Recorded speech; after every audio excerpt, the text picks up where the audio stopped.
This is Brenda, in tears because a couple of days earlier she had been drugged and robbed by 3 girls that a friend had invited back to his apartment. With having lost over $20,000 in savings, and now with her cell phone stolen, the criminals have now gained access to her computer and have locked her out. And so now she cries profusely. She had thought she was about to fulfill a fantasy in a night of fun with these 3 women, but they had another plan for Brenda. By stealing thousands of dollars and crippling Brenda financially, they thought that they were going to get away with it with 0 consequences, but that was their first mistake by underestimating Brenda's resolve. And so by working alongside the Obiland team, we found her.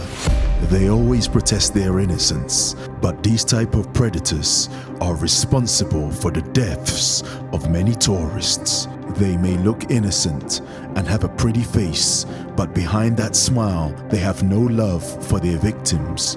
With scopolamine in her bag, she thought she had found another victim, but only to be faced with justice from the Obiland team, hiding behind a fake Tinder profile to steal from her victims. This is the full and complete story of Brenda and the pretty face scopolamine queen.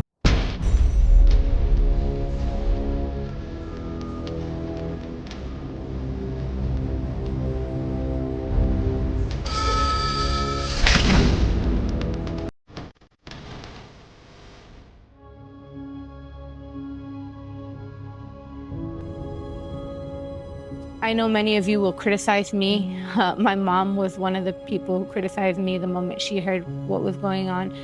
And, truly what I would say is that, yeah, unfortunately, I got what I deserved because I put myself in that situation. I was silly. I put myself in a dangerous situation, and it's been a life lesson. And so how did Brenda, the first American female scopolamine victim of recent times who has documented her story, get drugged and robbed in Colombia? And so this just goes to show you that the criminals don't care about anyone, whether male or female. My name is Brenda Contreras. I'm 31. I was born and raised in New York by immigrants. My parents are actually from here, Cali, Colombia. Cali, Colombia, the salsa capital of the world, famous for its street parties and other festivities. I grew up here in a sense, right? I'd come most summers, spend time with my grandparents, my aunts and uncles. But over time, most of my family is no longer here.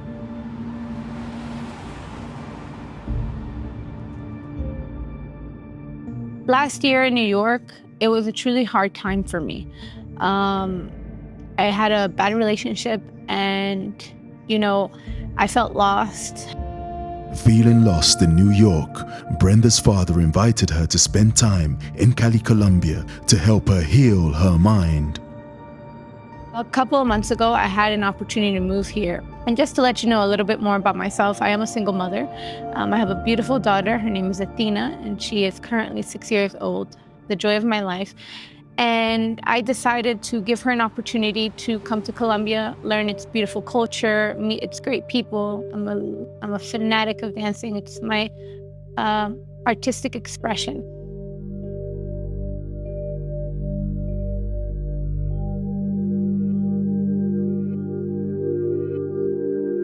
At the time, my father was living here in Cali with his family and my 3 younger siblings. And he offered me the opportunity to come out, and I decided to take it. Stressed out about the failure of her relationship, as well as the hustle and bustle of New York, Brenda was excited at the prospect of a new life in Cali, Colombia. And so she took the 6-hour flight from New York into Colombia, residing at the Alto Living residential apartments. On July 17th, my friend and I, who does not want to be mentioned in this video, so for purposes, his name now is Jake. So Jake is one of my neighbors, And he and I have been friends for quite, let's say about 6 months. We met here in Colombia. And What kind of friends? Friend. July 17th, a date Brenda will never forget, as she was invited to meet 3 new friends in Jake's apartment. Let's be honest. I consider myself heterosexual, meaning I prefer men, but sometimes I'm also bi-curious. And my friend Jake had met these girls. Unbeknown to Jake, he had met 3 girls who used fake identities and specialized in drugging and robbing foreigners. They were pretty, and also really nice. And he had invited me over to kind of spend time with them, drink, listen to music, dance. Again, I love to dance. And also I speak Spanish fluently. His level of Spanish is much lower than mine. Not in a bad way, because he learned Spanish on his own. Jake had conducted a video call earlier in the afternoon with the girls, and they had agreed to meet later in the evening. Moving forward into that I had decided that, I'm gonna come. They seemed friendly, they were happy, they were vibrant. They were like, who are you? Let's get to know you. Yo, bro, what's good? What's poppin'? I'm at Rico Rich. Bring Brenda and the girls. Let's have fun, catch a vibe. Then my friend Jake received a phone call, and we ended up moving the party out of the apartment to another location, like a restaurant bar in the area of Granada. We were there, another drink, having fun. And so the party continued, with Jake and his friends, the 3 girls and Brenda, having a great time in what was shaping up to be another unforgettable night in Colombia. From there, we moved into another apartment with other friends, and we were with a large group. Thankfully, what was really good about this group was we had one of our friends who does shoot content, and he decided to capture some videos while in this apartment in Colombia with the beautiful view of Granada and the city of Cali. And this actually later on, we did not know, but would become vital to our investigation into finding these girls. This is the actual video recorded by the YouTuber as the girls hide their faces, but they quickly relax and forget the cameras are rolling as they enjoy the sweet taste of their cheeseburgers from McDonald's. ¿Te gusta McDonald's?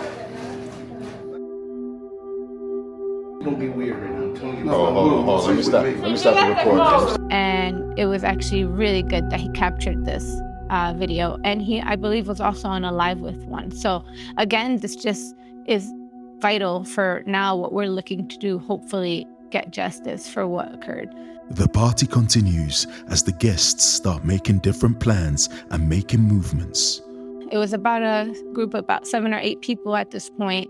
As time passed, they started leaving, shifting, doing different things. And eventually these girls, they were, it was 3 of them. And so they started going through my phone, asking me to show them videos, my dancing videos. I don't know if they were looking for more information. There was a point where I walked away. And I think these are some of the things that I wasn't aware about, that could have led them to see that I could be a victim for them. As more people left, and now it came down to 5 of us, the girls were like, you know what? We don't want to be here. Let's go back to Jake's apartment. Let's go back to where we can have music, more drinks, a better environment for all of us. And so Brenda, Jake, and the girls head back to the Alto Living Apartments to continue the party. We made it back to our apartment, I would say about midnight. No one was tired. Everyone was up, antsy, ready to go. They entered the Alto Living apartment building, where they register with security by using fake identification. They giggle and laugh, putting Brenda, Jake, and even the security guard at ease, hiding their true intentions. As they enter the elevator, Jake takes a picture to show his friends, but he doesn't realize why they're hiding their faces. So we put on bachata. Me and the girls started dancing bachata. We started, flirting and having fun and smiling. Eventually, Jake did have a camera connected, and One of the girls, she got a little bit hot and she decided that she wanted to take off her shirt. But before she felt that she could, she didn't want the camera on.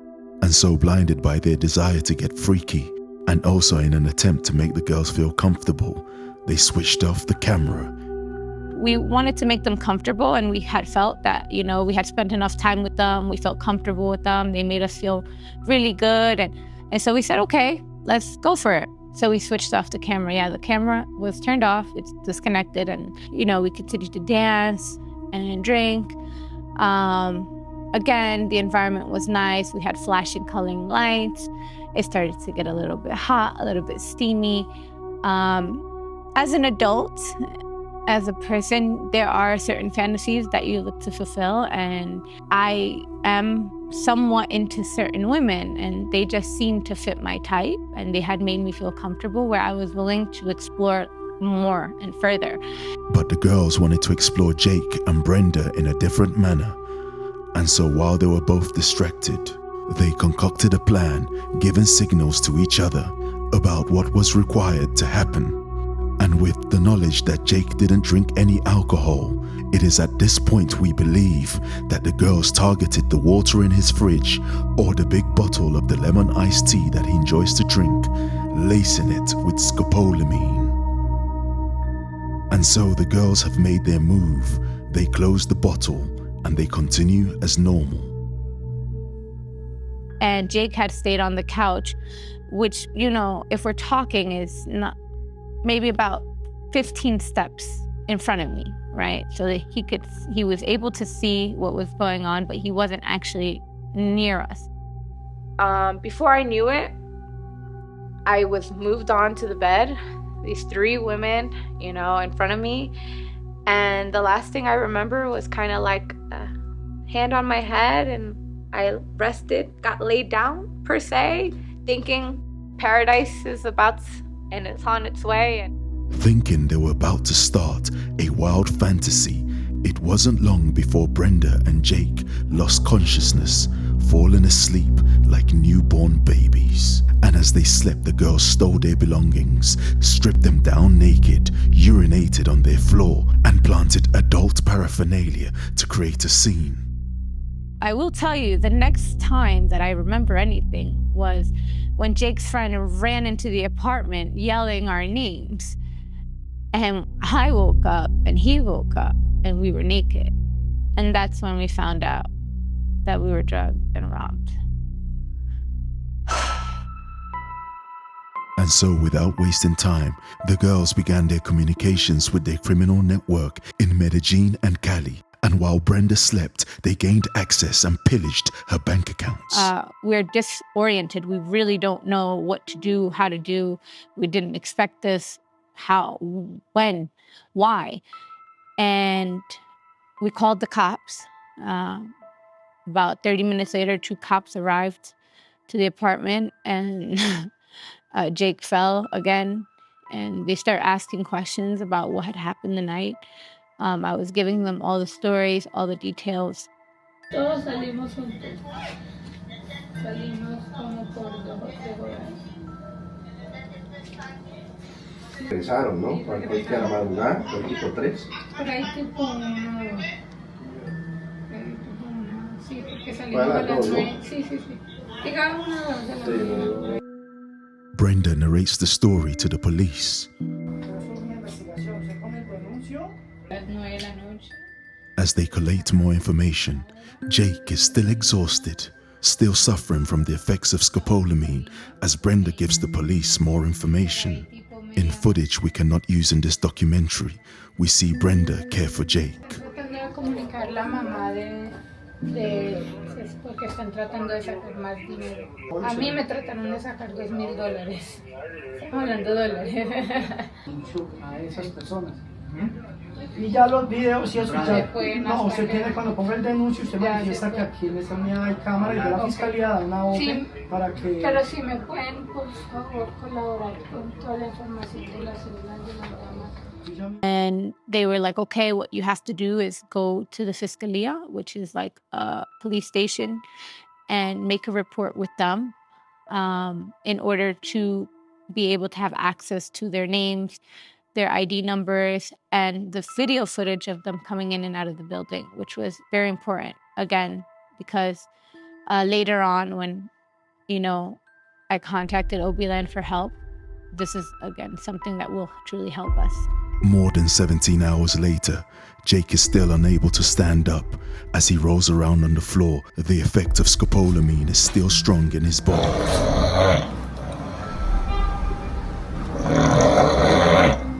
He's now in La La Land as he snores and sleeps for the rest of the day.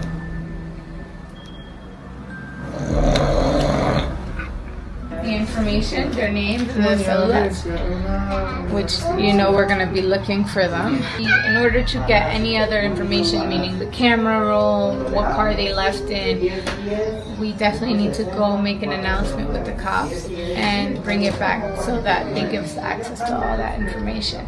But them bitches ain't getting away. So again, we were kind of scrambling, trying to figure out what to do. Jake was calling. He tried calling his mom and getting other people involved, but he was very disoriented. The first thing I did was, I am an Apple fanatic, so all of my products are Apple. So I went to go grab my MacBook and my iPad and start looking and changing access codes to things. As I started to do that, I was interrupted. Actually, that was something I was doing before the cops had arrived, and they had gotten there, and so I closed my laptop. And since I saw that I still had access, it didn't occur to me that maybe later they could wipe out access to my laptop. And that's what ended up happening. So yesterday morning when I woke up and I opened up my laptop, I was still able to use WhatsApp, get on stuff, talk to people. And then last night when I tried to go into it, this is what ended up happening. This is my laptop. If you can see all the error messages starting from the 22nd, they somehow were able to get into my laptop, restart it, disinstall the iOS system, and erase all my backups. So no matter what I'm touching right now, my computer is actually frozen. They restored my iPad, they restored my MacBook, and I have no other Apple products. They just kept that. So they changed my email passwords. So they had access to my whole life, and somehow they had known my password. So at some point I must have put it in, and one of them could have been behind me. What really started to happen was I was trying to figure out what to do. So later on, as I see my laptop is being wiped out, as I look at my iPad, I'm trying to call my wireless provider. Hey, my phone was robbed. Can you please cut it off? And so Brenda makes a call to her various service providers. I'm gonna do the check right now. Thank you. Yes, no worries. In one scenario, she was asked to confirm her identity in order to proceed. She was required to take a picture of any official documents and a selfie. Don't worry, none of the pictures actually get to mine. Okay, it says successful. The submission went through.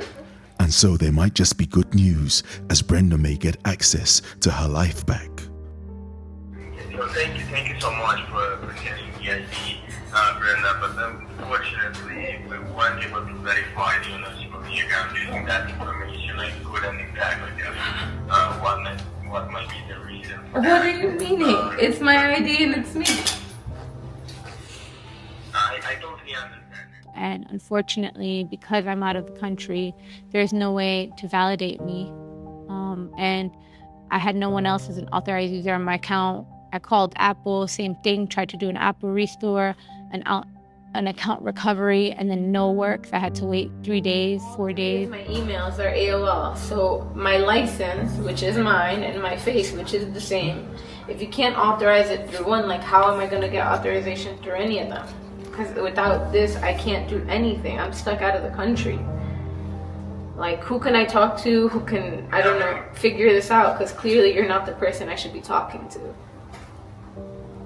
What was that again, Brenda? I said, who can I talk to who can maybe give me another sort of help? Because you're not able to help me anymore. you got to your your limit. I called, AOL, which are my email providers. I have 3 AOL emails, and they denied me access to all 3, even after scanning my ID and scanning my face. I would say up to now, they've gotten, more than $10,000, and it's been about a week and a half, and it's still going. Please, I'm like desperate, and this isn't correct. I'm showing you, I'm giving you the information. I'm telling you what phone numbers are associated with the account. I'm telling you what emails are associated with the account. I'm giving you. It really hurts. Are you here? Yeah, I'm here, Brian. Thank you so much for booking the line. Brenda, so I hate to be the bearer of bad news. While I was locked out of everything, while I had no access, absolutely no access to my life, money was being taken out of my accounts. We have a policy that prohibits me from working on 3 accounts at the same time, unfortunately. So we won't be able to try the third one. It's not as much for me. It still hurts, but when they start hurting other people, it really, They're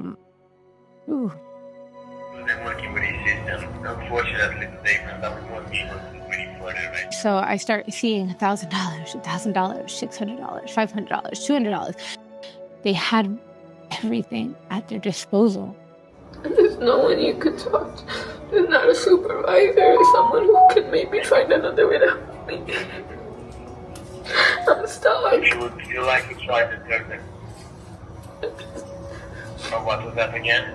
I said I'm stuck. I'm stuck out of the country. I can't go home. They had my Remitly password, my PayPal password, my Chase password, my Capital One, my Discover, my emails. If it wasn't because my Discover card is not able to be used in this country, they would have taken out another $10,000. I appreciate your help. Again, I'm really sorry for that, Brenda.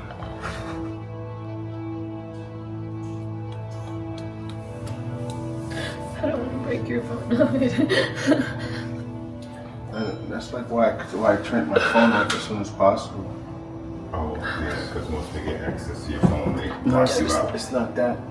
They go into the things and then they ask for the pin. Let me go back to the phone. I'm sorry, Brenda. Sorry. You fucking good, man. Damn. You guys, there's an Apple store. It's not actual Apple, but they might help me. They might help me be able to get past the other one. So if you guys could drop me in whatever y'all want to do, just. Sorry. I saw another Apple store with an Apple logo up that hill. Yeah. But I didn't see the Apple store. They might do repairs stuff. That's what I. Yeah, they do repairs there. It's up the road, right up that hill.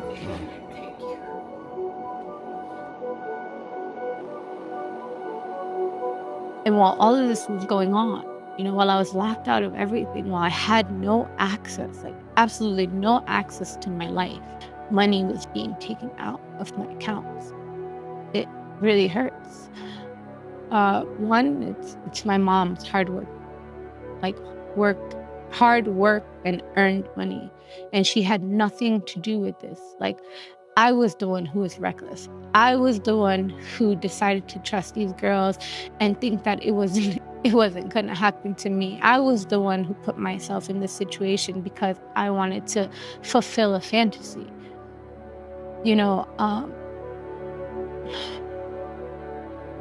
And so. You okay? You need a tissue? Yes, please.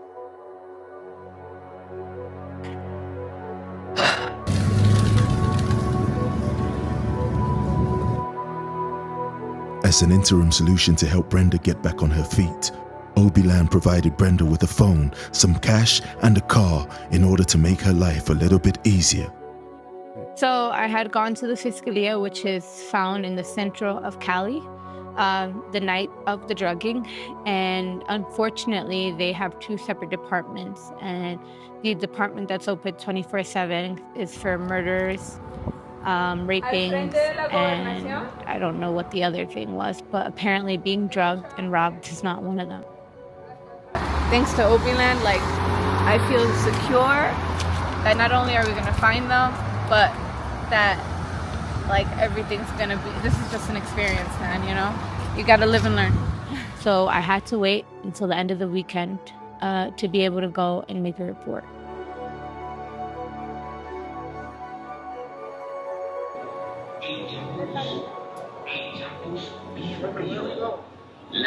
La Fiscalía, the police station where we need to do the report so we can get these people.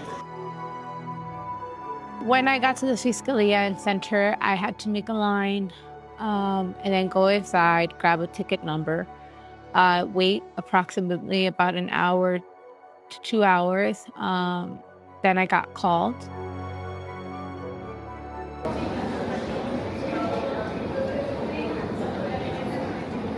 Aquí no puedes grabar, amigo. Lo siento. You know, throughout this whole process, what was really a headache and what really made it difficult is not only do I have no access to anything, I'm limited on money. Well, until Obiland, I was limited on money, but honestly, it was more like my daughter. You know, she's on summer break, and so I had to be going up and down, making sure she was good. You know, even in the Fiscalía, it was like a 4-hour thing. So that alone is hard on a 6-year-old. And as a mom, it makes me feel bad because, again, as I said earlier, like, as much as I'm a victim, I do understand I am responsible. So how did it go? As good as it can go. As I was saying, so this is the report. It's really long. What we have to do is wait for a detective. They're going to assign it to a detective who's going to call us. But the good thing is now with this paper, our units can conserve the videos and we can see exactly how they got into the building, how they got out, what car, if they got into any car or if they headed any direction in particular. Because noticing now that they're like around our house, they probably didn't even get a car. They probably just walked the direction and it's probably a unit or something around us. So I'm very frustrated. It's hard to say, you know, they've taken over $6,000 so far out of my accounts. But the detective in there, he said that it seems like a really strong case. We have a lot of good information and so with that, he believes that we will be able to find them. So here we go.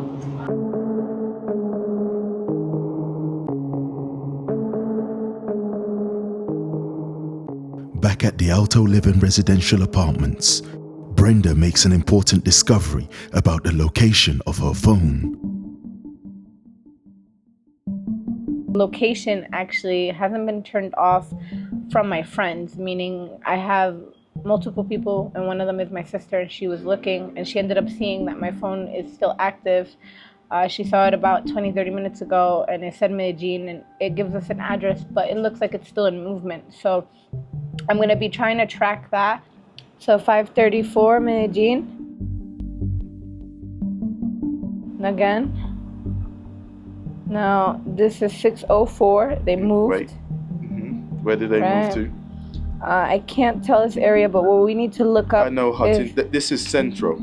Okay, so they're in Central. So as my phone was pinging in Medellin, Obiland and I, we were discussing strategies on how to go after them. Where this is Hotel Natibara. Okay, so you've been there, so you know. Okay, so cool. This is, these are Central. Okay, so then now, Berrio Park, and then 5 minutes ago, they're up here in Ludeteca Casa San Martin. Can we please go? Can we leave now? It's at 10:45 the flight. 10:45 the flight. We'll be there by midnight. Nos vamos. We follow them for the night. One of them, I just grabbed one of them and just pulled in the car. My phone kept pinging in Medellin. And in my head, all I could think was, I need to go. I need to go. I need to go to Medellin. And so, against the advice of Obiland, Brenda, being the fighter that she is, made her way to the airport in Cali. Traveling alone, the idea was to find these girls who had ruined her life in Medellin.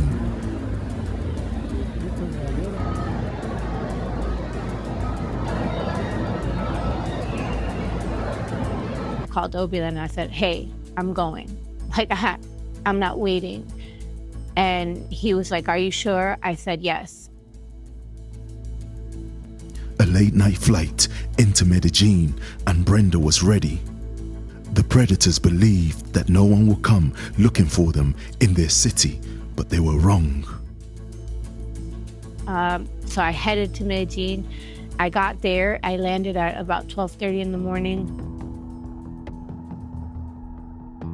I ended up talking to the Uber driver, offering him about 200 million pesos, which comes out to be about $50, to drive me around for about 2 hours, and let's go find where these phones were pinging.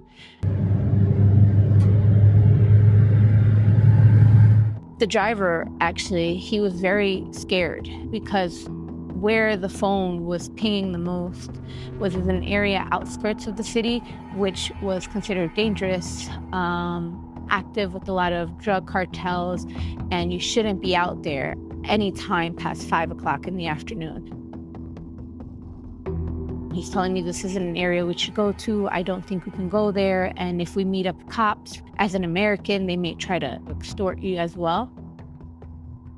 I looked at him and I was like, okay, well, if you're not gonna help me, I'm gonna find somebody else. And I didn't care. I'm not scared, I'm not scared for them to know that they're being asked about. You just gotta be careful. But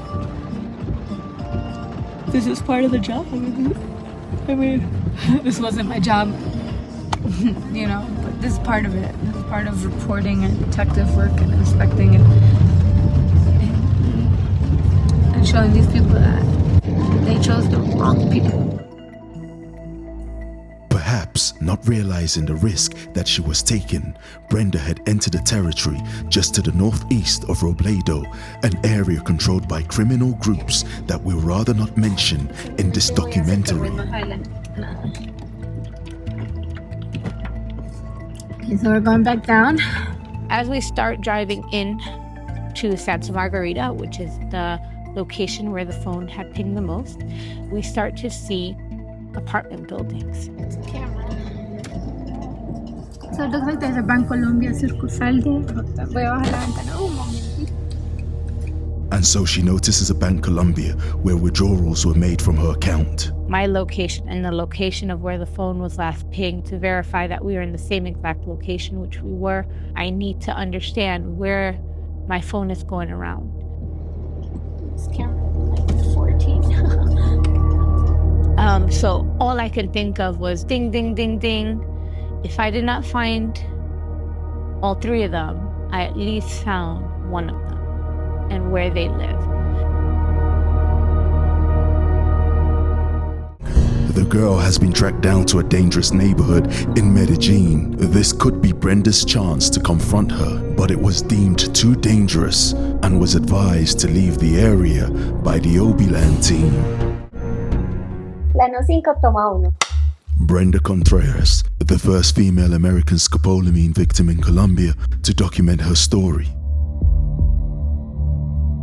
Obiland had encouraged me to stay in Colombia and, alongside of them, try to track down this girl. And I wanted to, I really did. And I tried to stay and extend my stay as much as I can, but life doesn't allow you. I was no longer, had no money. I had to worry about my daughter, my future, my mom, my family. I had to go back home. And when I went back home, I wasn't sure if Obiland was gonna fully take on the case, but they did.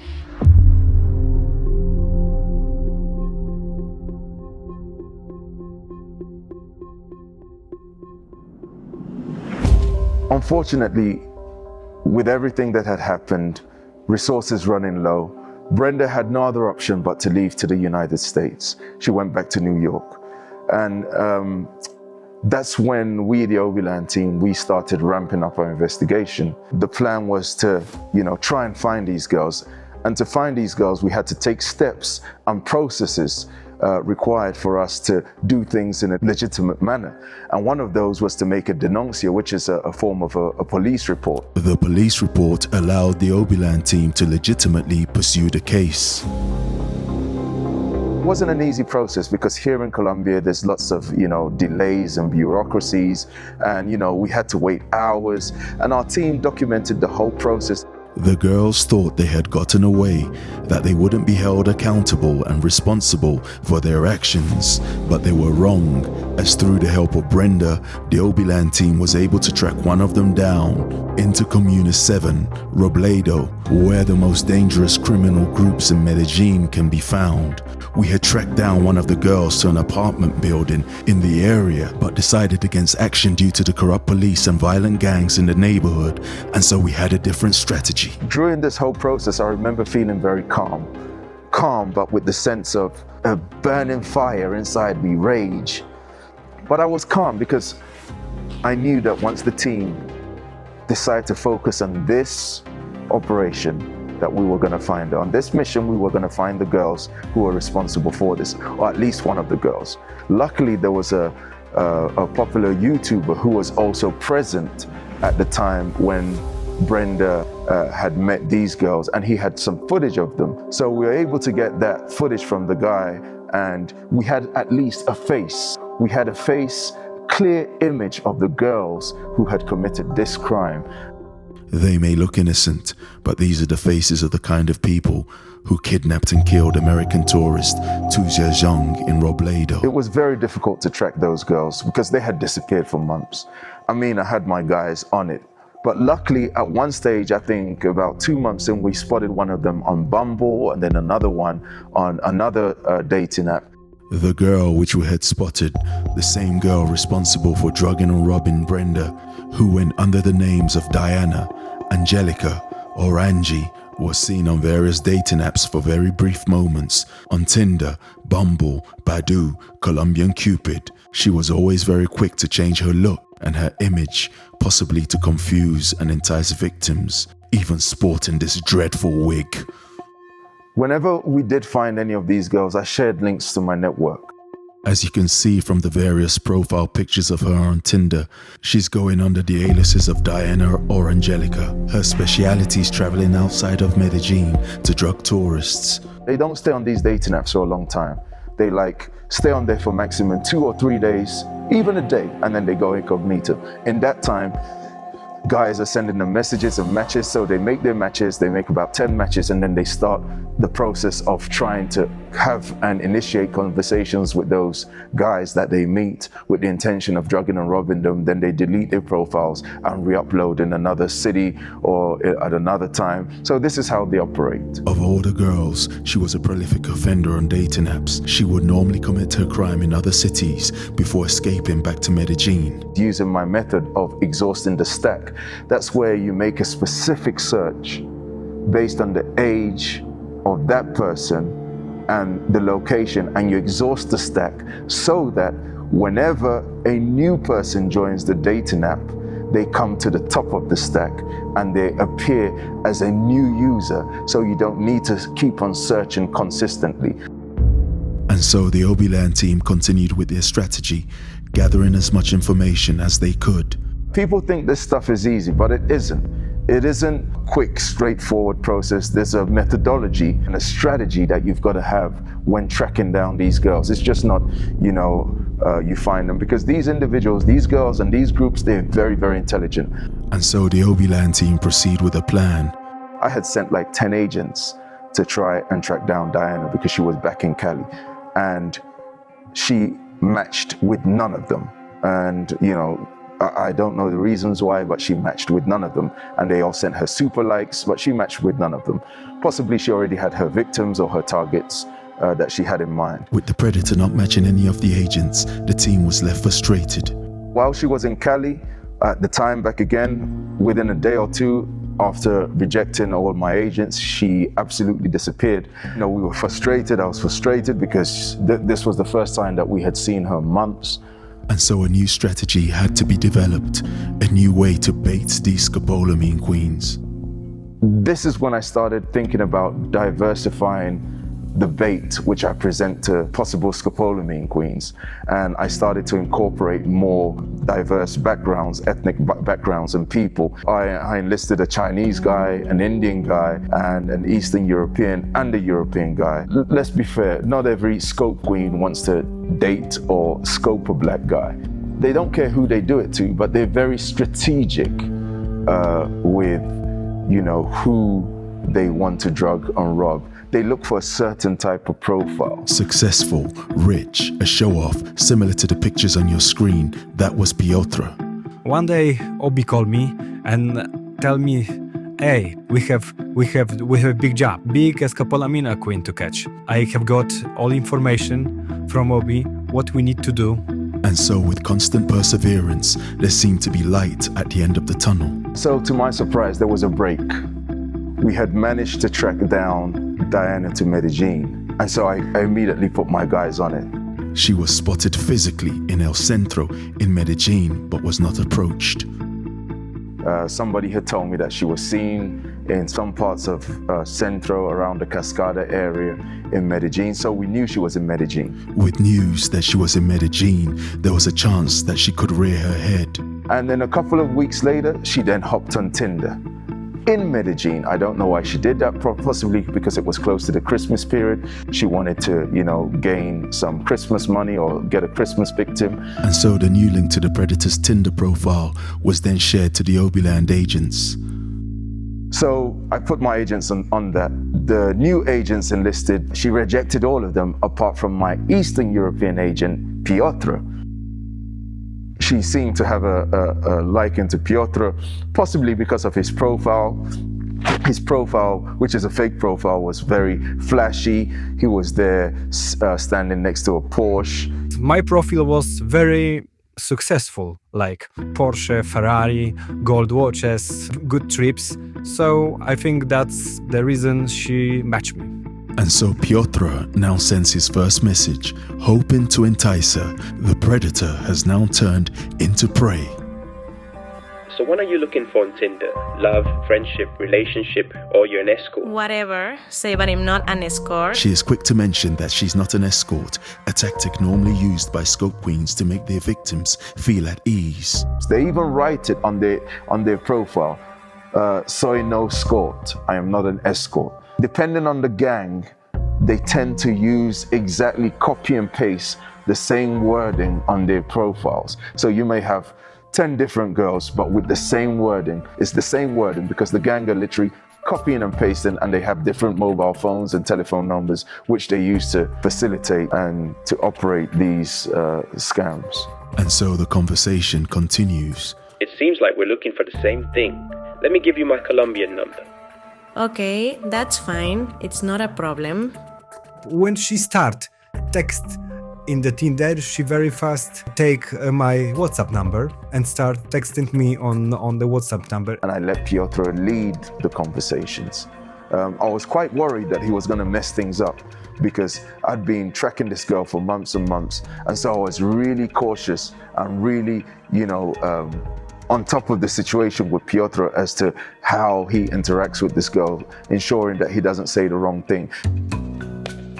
Good morning, my love. How are you? How are you doing? I'm okay. I'm doing super okay.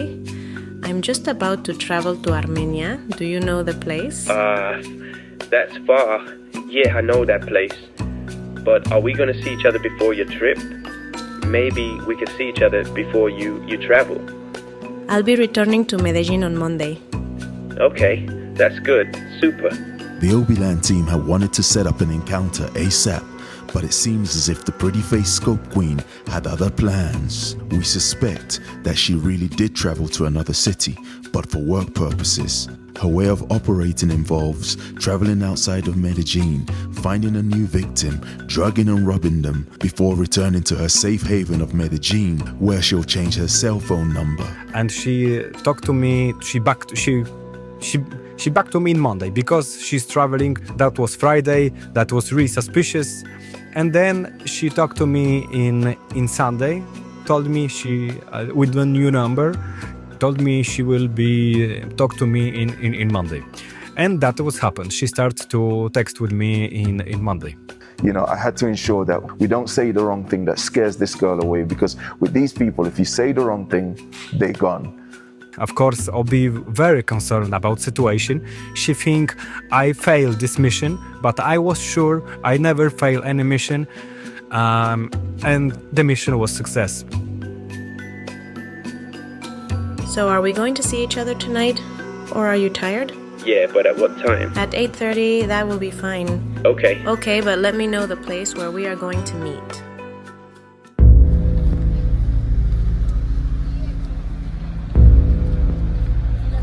And so earlier that evening, other agents working with the Obiland team meet up with Piotr to discuss a plan.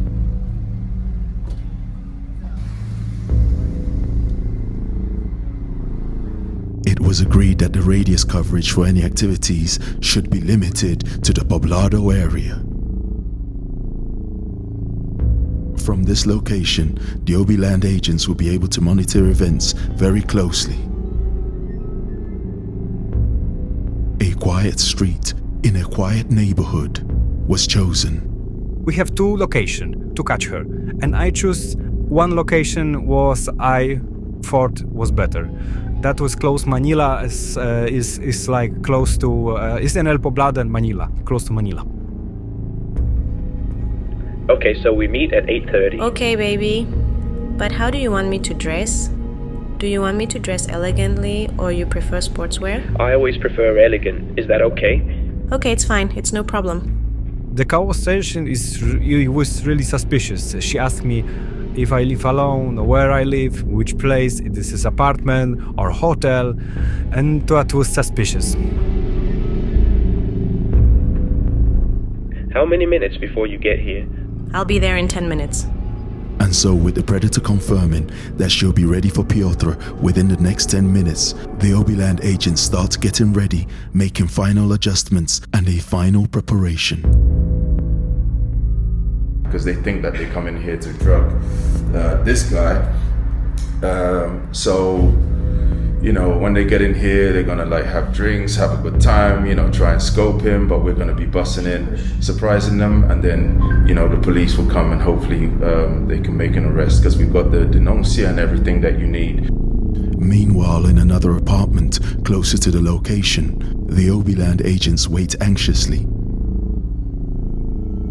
An agent is stationed outside the apartment where they expect the predator to meet with Piotr before heading to dinner.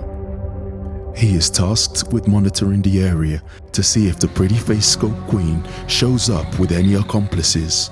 Piotr leaves the apartment and waits for Diana downstairs, notifying him that she was already there waiting, but this wasn't true. She had arrived 15 minutes later, parked down the street, outside the view of our cameras, dropped off by a white car with black tints. I wait for her.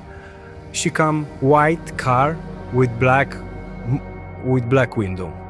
I come down to take her, and we go to the restaurant La República. La República, a quiet restaurant on Calle Diaz in Poblado, with a perfect vantage point for the Obiland agents to monitor proceedings.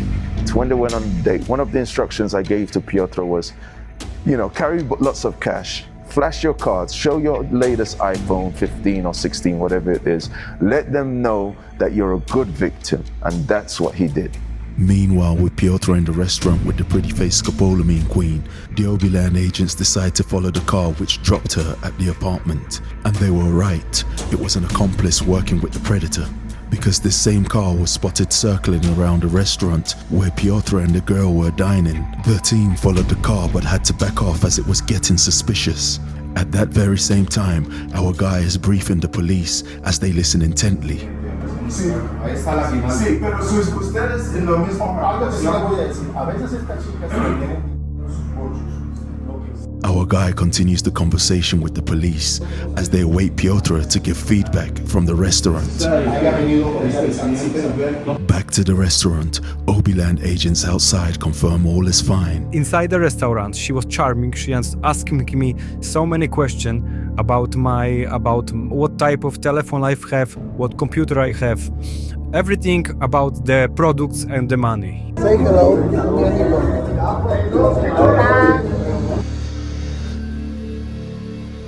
I was expecting maybe other type of girl, but the girl was really high class, beautiful. She was really sexy and charming. I was really careful to don't fail this mission, to don't say something bad in the restaurant, so I start charming her as well. She kissed me in this restaurant, so that was a good sign the mission will be a success. The Obiland agents outside the restaurant survey the area diligently, keeping a low profile, avoiding being seen. Meanwhile, the agents responsible for detaining the predator are waiting patiently for Piotr's signal. Piotr then calls her guy and gives him a very surprising update. In this restaurant, La Repubblica, we order food and we order drinks, and I was sure she tried to poison me in this restaurant. She poisoned me a little bit, not hard, but a little bit, because I start feeling 20 minutes later bad. Be safe, don't drink nothing, don't eat nothing. Eat, but just be always watching her, that's all. Yeah? I don't know how it happened because I all the time watch of my food and drinks, but she poisoned me. All right, we're literally like 30 seconds around the corner, so if anything, we're just gonna rush there. I'm gonna tell one of our guys to stand outside at the front. Yeah, police on standby. Again, I was very worried that Piotr was gonna mess this up. I thought he was gonna fuck this up. Because Piotr, he doesn't even really speak good English, but he does what he could do. And he wanted to really be part of this project and part of the team and to really help us. Worried that Piotr may have been drugged, our guy orders Piotr to leave the restaurant immediately with the girl. Piotr and Diana, they then head back to the apartment. You know, our adrenaline was pumping. We were like, you know, we were so excited. We have been chasing this girl for months. I don't feeling good. And I open the apartment, I sit in the couch, and she see I am feeling worst. And she put her hand on my shoulder to calm me. I'll be more tranquilo. And then start order from Rappi that because she want to drink tequila with me and poison me, I think, much more than I was. Knowing the craziness that can happen in Colombia, while awaiting Piotr's signal, our guy says a quick prayer. Dear Father God, please, I hope everything goes right, that there's no, issues, nothing, that goes wrong, and we're gonna get this girl. And we waited for Piotr to give us the signal. The signal was he was going to text an X to my telephone, and the X meant, come here right now. With a special signal when the team should go to the apartment on my signal. So I feel this is the moment, this is the time they must come in this apartment. So I send special signal. With the special code received, the Obiland agents make their way to the apartment where the pretty-faced scope queen believes she has found another victim.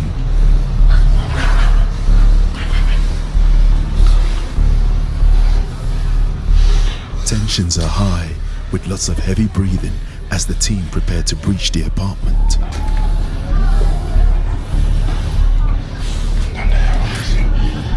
They are careful not to arouse any suspicion. There are 5 police officers stationed outside the apartment.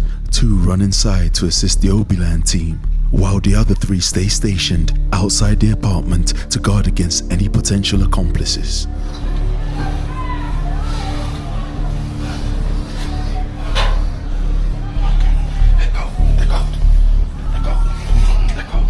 The tactic that we decided to use was shock or no. We wanted to, when she's in the apartment, we wanted to go in there full force, surprise her, just in case she had anything on her. I mean, just 2 weeks ago, I had a girl pull out a knife on me.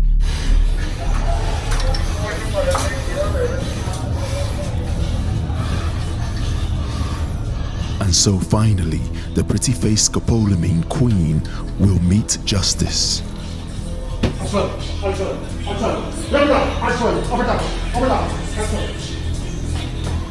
Queda. Queda. Al suelo, para abajo, cabeza abajo. Está bien. Cabeza abajo. I was on the ground, lay with she on the ground, and then she look at me and ask me, "What's happening, honey?" And I don't know, baby, what's happening. Párate. Párate. Párate. Sit down. Sit down. Diana was scared. She was just like, my goodness, what is happening? She was like, you know, she was in fear. She didn't know who it was. She has drugged so many people and robbed so many people that she didn't know who it was. The police inform her of why she had been arrested as she begins to plea. Looking through her bags, the agents are searching for any sedatives. And they find one. Clonazepam, used for treating anxiety disorders, but also acts as a long-lasting tranquilizer, producing a soothing effect on the brain and nerves. Quite simply, it will put you to sleep, and an overdose could kill you. It has quickly become the favorite medication among criminals and scopolamine queens in Colombia to subdue their victims.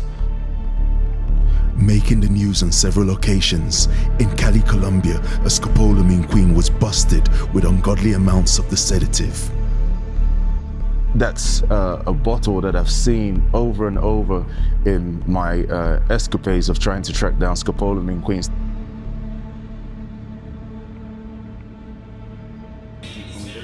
The police inform the predator why she has been arrested.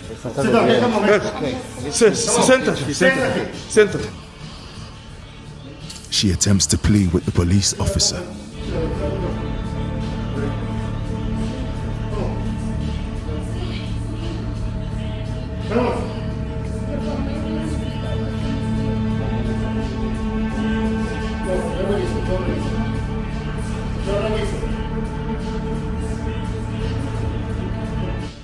She keeps pleading with the police officer, attempting to entice him.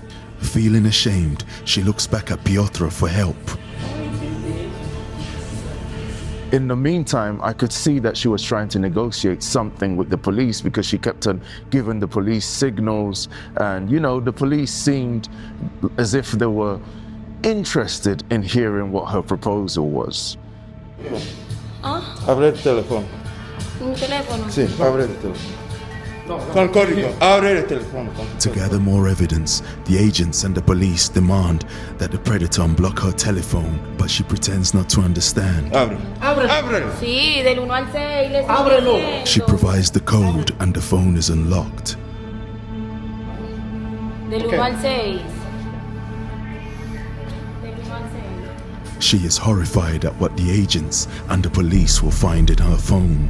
The numerous victims and conversations with accomplices about potential victims, including describing Piotr as a wealthy foreigner who deserved to be robbed.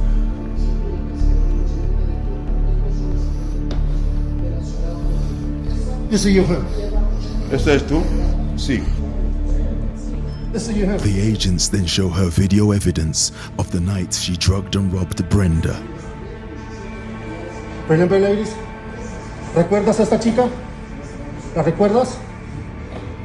She tried to lie that she didn't know who Brenda was or have any recollection of the events of that night, but the evidence was overwhelming, with the agent showing her mountains of evidence, including placing her at the scene. She is the first girl with the black monastery baseball hat, now in the middle, before switching to the left position. She may have tried to change her look, but she wasn't fooling none of us, and shortly she will admit to remembering Brenda and being at the scene. Una chica americana. Espera, ¿tú no recuerdas a Brenda? ¿Ah? ¿Tú no recuerdas a Brenda? La voy a recordar. Brenda quiere saber por qué en Cali. ¿Por qué? ¿La recuerdas? ¿La recuerdas? Sí, ahora sí. Sí. Pero ¿Recuerdas? por acompañar a mi amiga no tengo culpa. ¿No? No. Ah, ok. No, no tienes culpa. Estabas allí. Estaba ¿verdad? allí y ella sabe quién me invitó directamente. Ok, a mí me vale madres. Ella no me invitó a mí, ella invitó a mi amiga. ¿Y tú estabas Yo allí? fui. Ella solo quiere saber por Sí, ellos invitaron a mi amiga y lo saben muy bien. Y ella sabe qué amiga mía invitó. Sí, pero tú Sí. parte de este grupo también, ¿sí o no? No, No, por entonces... acompañarla no tengo culpa. Por acompañar a mi amiga no tengo culpa. She tries to deflect responsibility on her accomplices, claiming that she was in the company of her friends and that she's not at fault. Cédula. ¿Con quién trabajas? Ah, ¿Con no, quién ahí sí trabajas? te la estoy viendo porque yo no tengo información de ella. Yo que me voy a saber la ¿Con cédula de quién ella. trabajas? ¿Con quién?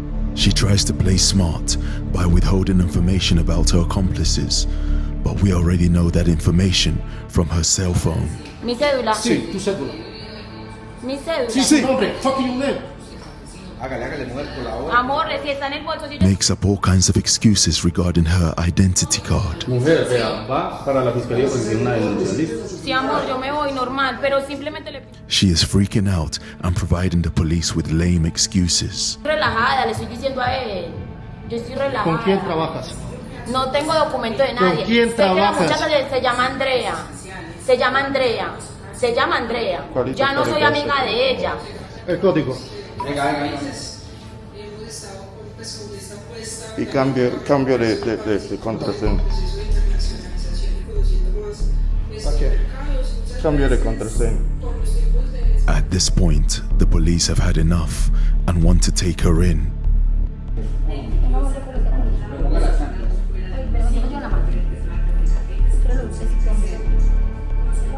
It is unclear why, but they didn't want our cameras to keep rolling.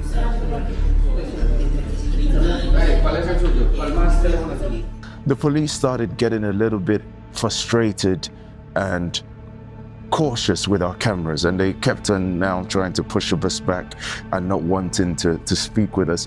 I think, this was the phase which, they started thinking we may be able to get something from this Diana girl more than an arrest. And so they lead her outside the apartment, with the Obiland team following behind. The police say they want to take her away for further questioning.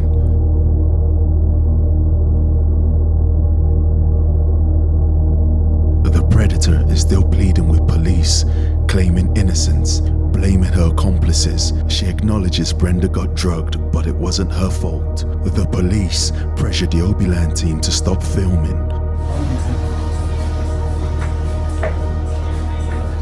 As she is arrested and taken away for further processing. And Obiland had told me that he had found the girls that had drugged and robbed me. Was automatically, I was so surprised, but I was happy. I was like complete and honestly just relieved. After the girl got arrested, I did hear that she got extorted. I did get some sort of compensation back, but it's nothing in comparison to what I lost. I definitely got justice because, I'm exposing them. I'm also spreading awareness, having people understand that this is something that happens, so the judicial system here still has a long way to go. The process takes a little bit longer, but I know that now with the information that we served her and the investigation that I and Obiland did, justice will be served. Not all our videos are monetized, and some have even been removed for being too real. And so if you like what we're doing, you can make a donation via SUPERCHAT, PayPal, or buy me a coffee. If you've been affected by anything in this documentary, you can also book a consultation with us to get some advice.